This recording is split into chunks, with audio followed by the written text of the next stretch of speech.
selamat pagi anak-anakku SMA Dosen Terang Bangsa dari kelas 10 sampai kelas 12 dimanapun kalian berada. Kita mau awali hari ini, kita mau sembah Tuhan, kita mau berikan ucapan syukur yang terbaik buat Tuhan karena Tuhan begitu luar biasa sekali sudah memberikan semuanya buat kita. Mari kita sama-sama agungkan Dia biar mujizat terjadi atas hidup saya dan hidup anak-anak semuanya yang ada di rumah masing-masing. Mari kita berdoa bersama-sama. Tuhan, terima kasih buat anugerah-Mu pagi hari ini. Kau sudah berkati kami Tuhan, Kau berikan semuanya buat kami. Kami mengucap syukur kami punya Allah seperti Engkau Tuhan. Kami mau sembah Engkau, kami mau tinggikan Engkau, kami mau agungkan Engkau Tuhan. Karena Kau Allah kami yang luar biasa atas setiap hidup kami Tuhan. Apapun pergumulan kami hari ini Tuhan, Kau yang campur tangan semuanya Tuhan Yesus. Terima kasih Tuhan, terima kasih. Kami mau sembah Engkau, layakkan dan perkenankan kami Tuhan untuk sembah Engkau. Dan kami mau percaya Tuhan ada open heaven terjadi atas setiap hidup kami Tuhan. Dimanapun kami berada Tuhan, ada mujizat terjadi atas setiap hidup kami Tuhan. Terima kasih Tuhan, terima kasih Tuhan, terima kasih. Mulia, mulia Engkau, mulia Tuhan.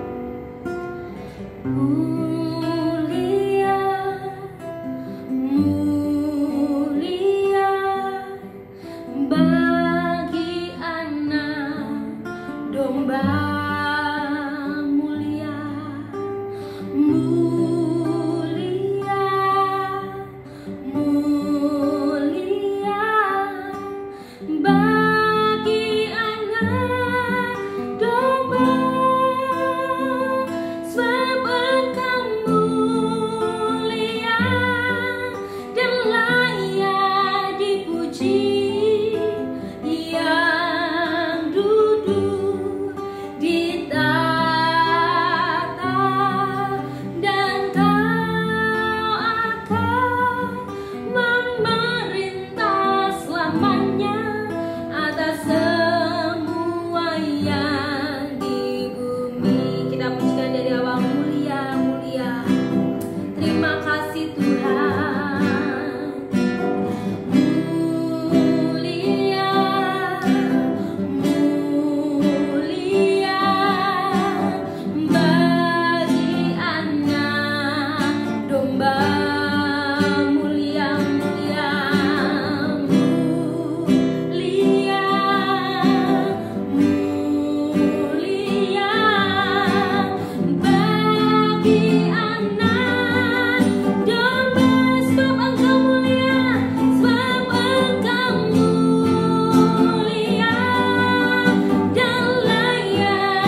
kasih Tuhan.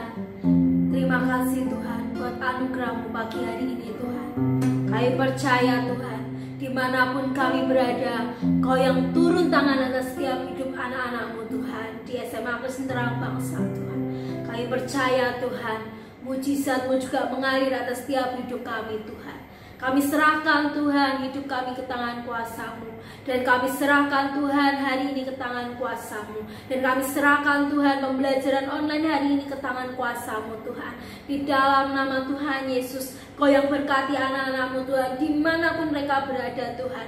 Biar berkat yang terbaik yang dari-Mu saja mengalir atas setiap hidup mereka, keluarga mereka. Semuanya Tuhan Kau berkati Tuhan. Tidak ada yang kececer sedikit pun Tuhan. Di dalam nama Tuhan Yesus, kami juga berdoa Tuhan, sebentar lagi kami akan mendengarkan firman-Mu. Biar firman-Mu tertanam dalam setiap hidup kami, jadi rema Tuhan dalam setiap hidup kami Tuhan. Di dalam nama Tuhan Yesus, terima kasih Tuhan, terima kasih. Kau yang berbicara Tuhan atas hamba-Mu yang menyampaikan firman-Mu Tuhan. Di dalam nama Tuhan Yesus, haleluya, amin.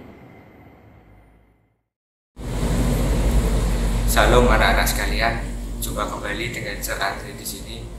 Mari kita sebelum mengawali aktivitas pembelajaran pada pagi hari ini, mari kita bersama-sama merenungkan akan kebenaran firman Tuhan. Dan pada kesempatan ini, di bulan ini, subtema yang akan kita pelajari bersama adalah sunat hati, yang terambil di dalam Ulangan 10 ayat yang ke-16. Akan Sir Andre bacakan Ulangan 10 ayat yang ke-16. Sebab itu sunatlah hatimu dan janganlah lagi kamu tegar teguh. Nah, pada kesempatan ini mari kita akan bersama-sama belajar dengan judul sunat hati yang terambil di dalam Roma 2 ayat 28 sampai 29. Mari kita buka Roma 2 ayat 28 sampai yang ke-29. Akan Sir Andre bacakan Roma 2 ayat 28 sampai 29. Sebab yang disebut Yahudi bukanlah orang yang lahiriah Yahudi, dan yang disebut sunat bukanlah sunat yang dilangsungkan secara lahiriah, tetapi orang Yahudi sejati ialah dia yang tidak nampak keyahudiannya, dan sunat ialah sunat di dalam hatinya secara rohani, bukan secara hurufiah. Maka ujian baginya datang bukan dari manusia, melainkan dari Allah. Nah, sunat secara jasmani dilakukan dengan memotong kulit katan yang bertujuan untuk membersihkan dan mencegah penyakit.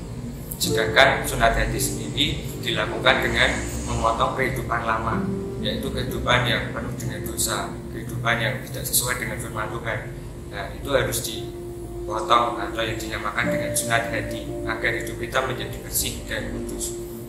Nah, di ayat yang ke-29, apabila kata Yahudi kita maknai dengan kata Kristen, maka ayat firman Tuhan tadi berbunyi, tetapi orang Kristen sejati ialah dia yang tidak nampak kekristenannya dan sunat di dalam hati secara rohani, bukan secara hurufiah. Maka ujian baginya datang bukan dari manusia, melainkan dari Allah. Maksud dari perkataan ini adalah orang Kristen tidak perlu menyuarakan atau mengatakan bahwa dirinya Kristen kepada setiap orang yang ditemuinya. Namun yang harus kita lakukan adalah kita menunjukkan setiap perbuatan baik kita itu yang menunjukkan bahwa kita adalah orang Kristen sejati, bukan kita harus menyuarakannya kepada setiap orang yang kita temui. Tetapi mari kita perlihatkan setiap perbuatan baik kita bahwa kita adalah pengikut Kristus. Nah, sunat hati sendiri dilakukan agar kita hidup kudus di hadapan Tuhan dengan cara memotong setiap kehidupan lama kita agar hidup kita sesuai dengan kehendak Kristus. Nah, pada kesempatan ini kita akan belajar mengapa sebagai kita anak-anak Tuhan, sebagai orang Kristen, orang percaya perlu untuk bersunat hati. Pada kesempatan ini akan Sir Andre juga bagikan dua hal. Yang pertama adalah karena orang-orang Kristen perlu untuk berbuah. Nah, kita sebagai anak-anak Tuhan, kita sebagai murid Kristus, kita dituntut untuk menghasilkan buah. Kita tahu ada 9 buah roh, anak-anak sudah tahu semuanya. Ya, setiap perbuatan kita sebagai orang percaya kita harus dapat berbuah. Tetapi agar kita semua berbuah, ada beberapa hal yang harus kita lakukan. Mari kita coba lihat di dalam Yohanes 15 ayat yang kedua. Yohanes 15 ayat yang kedua. Akan saya bacakan. Yohanes 15 ayat yang kedua. Setiap ranting padaku yang tidak berbuah dipotongnya, dan setiap ranting yang berbuah dibersihkannya, supaya ia lebih banyak berbuah. Nah, diibaratkan hidup kita itu seperti sebuah pohon. Ya, untuk bisa berbuah, sebuah pohon itu setiap ranting yang tidak berguna, yang tidak berbuah itu harus dipotong. Nah, jika ranting yang tidak berbuah itu tidak dipotong, maka akan mengganggu ranting-ranting yang dapat berbuah.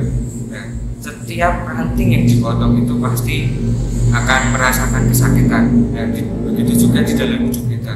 Kita harus memotong setiap perbuatan lama kita, meskipun itu berat, meskipun itu sakit, tapi kita coba belajar agar setiap ibarat pohon tadi, setiap ranting yang tidak berbuah harus dipotong agar nutrisi dari pohon yang dihasilkan itu dapat tersalurkan kepada setiap ranting-ranting agar ranting dapat berbuah dengan banyak. Nah, demikian juga dengan kehidupan kita.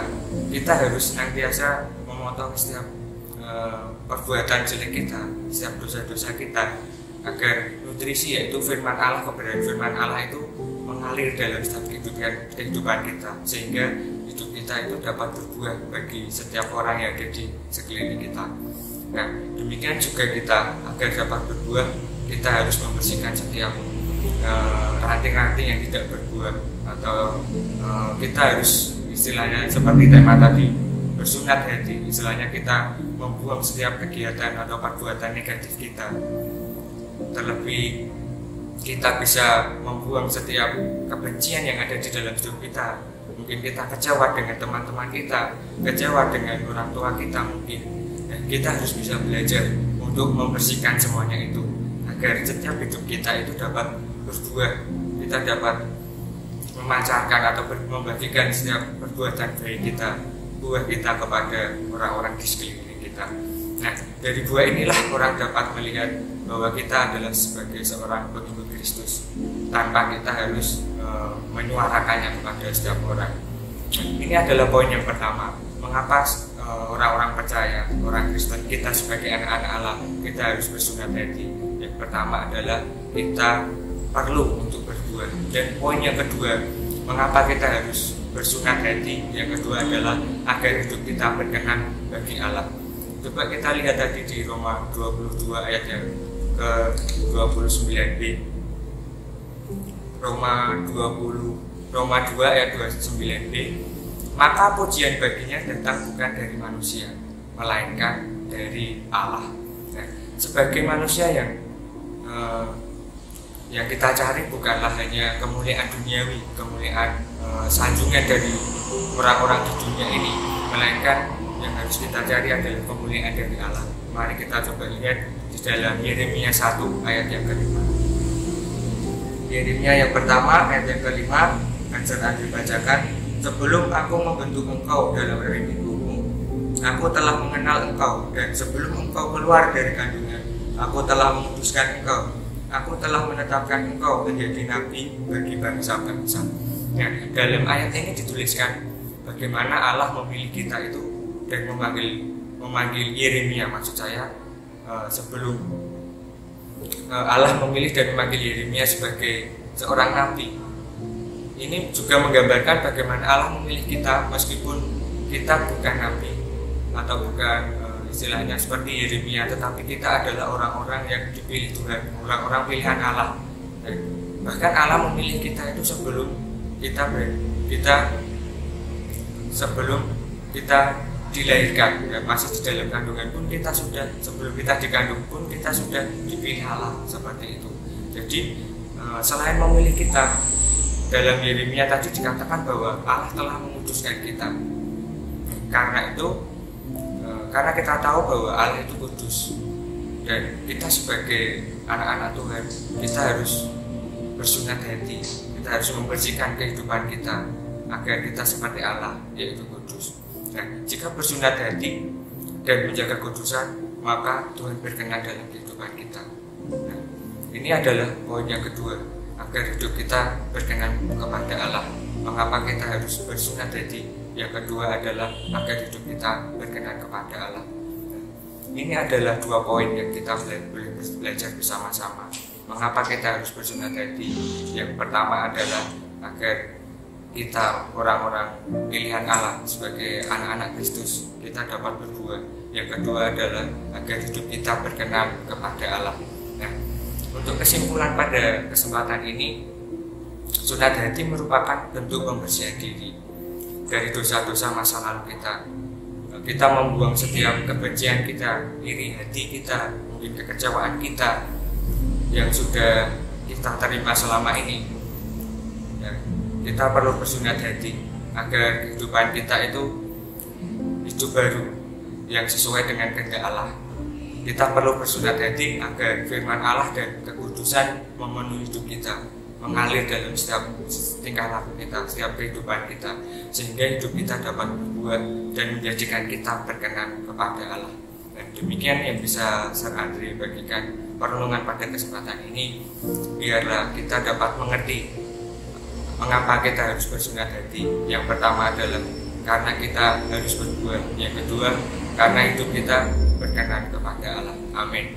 Mari kita berdoa untuk menutup perenungan kebenaran firman pada saat kesempatan hari ini. Kami mengucap syukur ya Tuhan buat penyertaan-Mu saat pagi hari ini. Kami bersyukur karena Kau telah memimpin kami ya Tuhan, mengingatkan kembali agar kami dapat berbuah dan hidup berkenan kepadamu ya Tuhan, sehingga hidup kami dipenuhi oleh kebenaran firman-Mu. Dan kami juga perlu untuk bersunat hati Tuhan, untuk membersihkan setiap hati kami yang tidak sesuai dengan kebenaran firman-Mu, agar hidup kami bisa berbuah dan berkenan kepadamu ya Tuhan.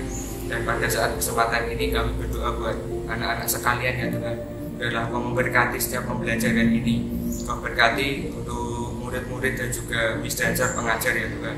Biarlah Kau sendiri akan memberikan pengetahuan yang daripada Kau saja Tuhan. Dan biarlah setiap pengetahuan yang disampaikan oleh misdansar dapat diterima oleh murid-murid secara utuh ya Tuhan. Mari Tuhan berkaryalah dalam aktivitas kami sepanjang hari ini. Biarlah Allah Roh Kudus yang akan menuntun setiap langkah kami ya Tuhan. Terima kasih Bapak, terima kasih. Kami menyerahkan setiap doa kami kepada-Mu. Kami serahkan semua dalam tangan kuasa-Mu ya Tuhan. Haleluya. Amin.